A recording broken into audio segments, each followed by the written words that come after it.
Hoje eu trouxe meu pai para conversar com a gente, já que a minha mãe falou dos 30 anos de casada. Hoje o pai vai falar dos 30 anos de casado dele. É. Então vamos lá.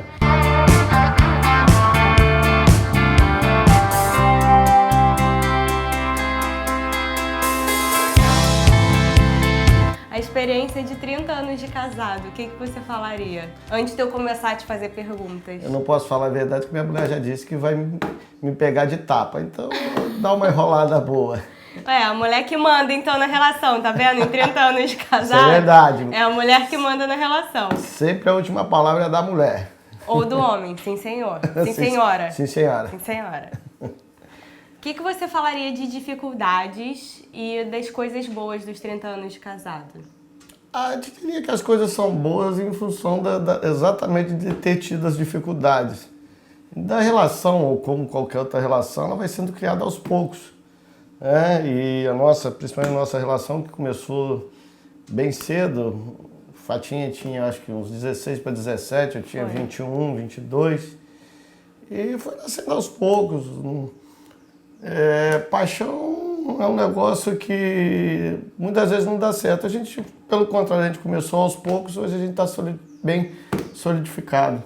Eu acho que primeiro é a paixão, aí depois você se apaixona e vira amor. Mas para viver tanto tempo junto, você tem que ter uma série de coisas envolvidas, né? Porque amor nenhum sobrevive à falta de sexo ou um mau sexo. Amor não sobrevive por causa de problemas financeiros, se não tiver uma estabilidade econômica. Estabilidade econômica não significa ser rico ou pobre, significa você estar sempre dentro das suas possibilidades e fazendo com muita calma, crescendo com muita calma. Isso também cria uma parceria, uma junção. E aí são várias fases. É a fase do namoro, aí depois vem do pós-casamento, é aquela coisa da escova de dente mesmo, é o dia a dia acordar de manhã cedo, um olhar para a cara do outro, não achar tão feio assim. E começar a levar, né? Começar a se acostumar com as coisas, começar a aceitar, muitas das vezes brigar, porque através das brigas é que vai saindo, vamos dizer, a junção da coisa, vai saindo o engate, né? Porque se você não brigar, se você não expor as suas ideias, fica muito difícil você chegar a acordos. Se você ficar só de um lado ou de outro, e coisas do cotidiano, que você tem que ir fazendo, vivendo, crescendo aos poucos, aí vem a fase dos dois juntos, daqui a pouco aí vem a fase dos filhos, se bem que a gente engatou logo. Foi direto. Um direto, né? Uhum. E aí, só que os nossos diretos foram. Nossa vida é meio assim, mais estranha, porque a gente teve uma filha, e passou um tempão, veio um filho, e depois outro tempão veio outro filho. Então, cada filho foi criado, vamos dizer, num momento da nossa vida. Cada filha, ela teve a vida mais pobrinha, o outro já teve mais algumas coisas, e o outro atual, por exemplo, é que está se deliciando de tudo.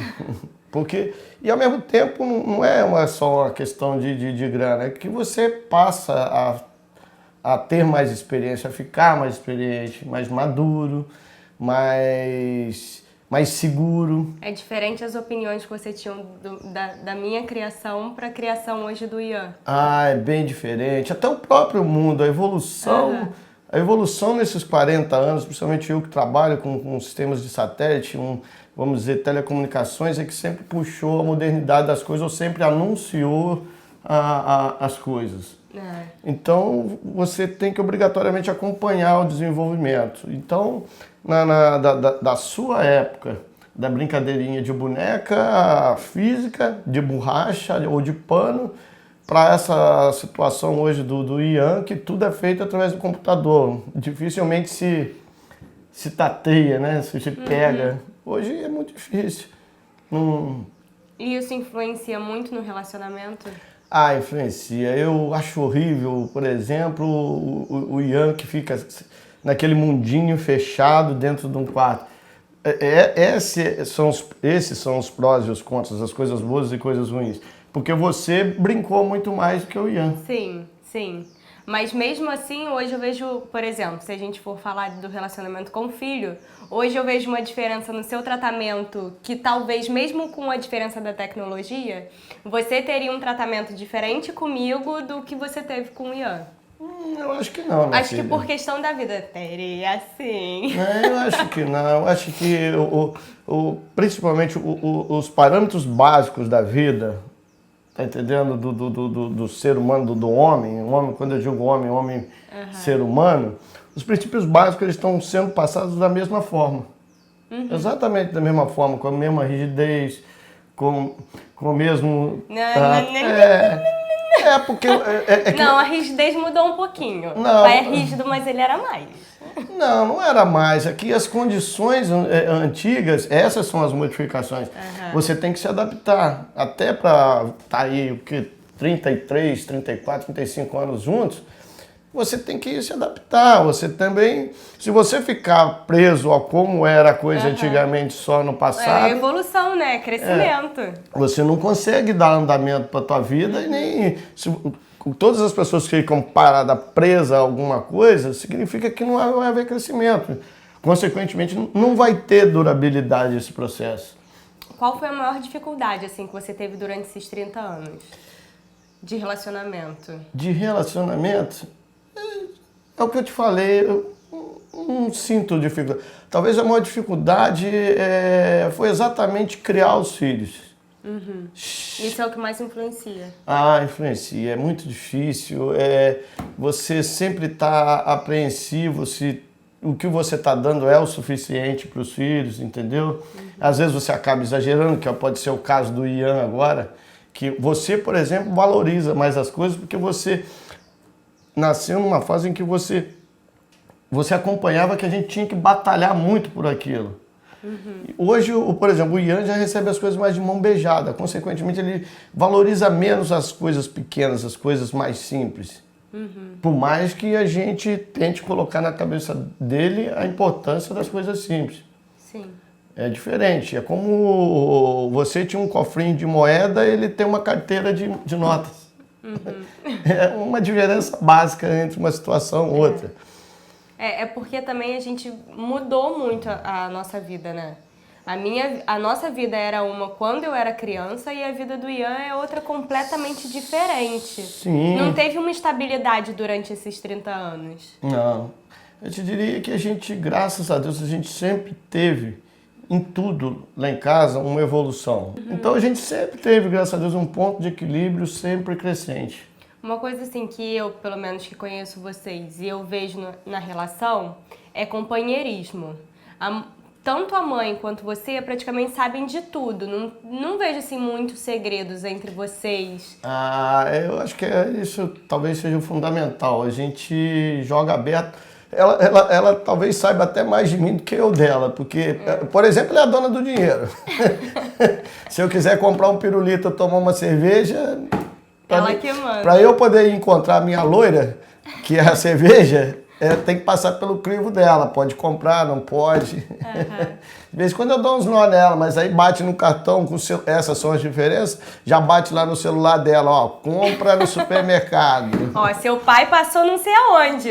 Seu pai abasteceu o carro. É assim. Mas é legal, a gente sempre foi construindo, temos excelentes filhos, né? O que nós iniciamos, o que estamos hoje construindo ainda, porque a gente tem que continuar sempre construindo, vem uma série de coisas, uma série de passados, uma série de problemas, de felicidades, e assim, aí o bom do nosso relacionamento eu e a Fatinha é que um empurra o outro, entendeu? Eu também empurro, porque eu quero sempre mais dela, ao contrário... Valorizo ela, apesar dela achar que não, mas eu valorizo ela tanto culturalmente quanto fisicamente. Tá aí uma gatinha de 50 anos, né? Entendeu? Então é uma evolução, minha filha. Ver, por exemplo, você bem, você tá correndo aí atrás dos seus sonhos. A gente sempre lá em casa, como eu, apesar de ser engenheiro, eu sempre tive uma veia pro teatro, né? Cheguei a fazer 2 adaptações de peças de teatro, da Ópera do Malandro. Dias Gomes, essa coisa toda. E aí eles estão carregando isso, né? Tá aí o Ian fazendo coisas, papéis no Parafernália, Tainan se formou em cenografia, tá aí com o canal, que a gente fica, sabe, como é difícil fazer um canal, como é difícil manter tudo isso. Mas a gente procura do mesmo jeito, eu procuro manter neles a força, vamos lá. E também o vamos lá, na pancada também, porque esse negócio de só deixar as coisas acontecerem não funciona. Você tem que estar ali dentro e falando, vamos lá, do meu jeito chucro, mas graças a Deus deu certo. Voltando a casamento, o que você diria para quem está começando agora uma vida 2? Para não terminar assim numa primeira dificuldade, ou quais são as maiores dificuldades que tem no início de um relacionamento? É bem verdade, cada um tem o seu jeito. E, aliás, por cada um ter o seu jeito, é tentar conviver o máximo possível antes de chegar à conclusão, sim, quero casar e viver junto. Foi a primeira discussão que eu tive assim no início dos vídeos desse mês. Por que decidir casar, né? Sim, o casamento tem que ser uma consequência e não um início. Esse é o fato. Ela tem que ser a consequência de um preâmbulo, né? de uma prévia do que vocês viram juntos. Porque é importante se discutir bastante, se ver se um tem bem realmente um tesão um pelo outro, sexualmente, se tem as afinidades e as próprias diferenças. Aliás, o grande problema são as diferenças, né? Encaixar uma diferença na outra para ver se vai dar samba, entendeu? Se a diferença não influencia tanto no relacionamento. Oi? Se a diferença não influencia tanto no relacionamento, até que ponto aquilo... Porque eu acho que assim, influencia. Tem diferença que você respeita, que dá pra respeitar, você sempre vai ser diferente, vai ter alguma coisa que você não vai gostar, mas tem diferença que tem gente que acha que vai mudar no outro. E no final não muda. Sim.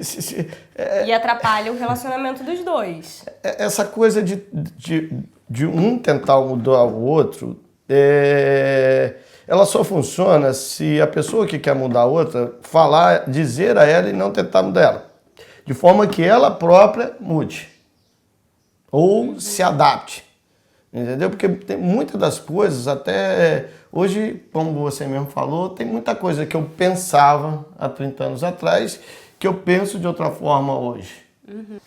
Mas o início é isso, eles precisam se conhecer bem para poder o casamento não ser o início. Se o casamento for o início, não dá certo. O casamento não pode ser o início, tem que ser parte de um processo que começou para poder dar uma continuidade. Porque a partir do casamento, existe uma coisa muito importante que se chama família. Aí você formou família. O casamento, para mim, é o marco de início de uma família. Verdade. E aí vão existir datas do Natal. Natal eu quero que todo mundo esteja em casa. É um desejo meu. Mas agora eu tenho que dar uns dribles, tipo, o Igor, o marido dela, precisa ir com a família dele. A gente já conseguiu um meio termo razoável para todo mundo, que é todo mundo se reunir lá em casa. Não porque seja a nossa casa, mas, graças a Deus hoje a gente tem uma casa grande e comporta todo mundo, né? Então, por enquanto a gente está conciliando isso. Mas no relacionamento, essas datas começam a pegar dia das mães, dia dos pais. E aí, ou você tem que almoçar jantar com... Então, tudo isso começa a criar uma série de atritozinhos. Então, você tem que ter um gráfico, um patamar, até que ponto certos atritos vão causar uma separação ou não. Então você tem que estar sempre monitorando isso para não transbordar, não sair fora. É essencial você ter esse sensor nos dois, entendeu? Chegar numa, opa, vamos parar por aqui, vamos tirar uma pilha desses atritos para poder ter outros. Porque também tem que ter atritos, se não tiver essa coisa de amor demais, essa lambeção, isso não existe. Existe compromisso, existe toma lá da cá, uma boa. Para não virar crise real. Acho que já falamos bastante, pai. Bem, gente, eu espero muito que vocês tenham gostado. Se gostaram, curtam, comentem e se inscrevam aqui no canal. Beijo, gente!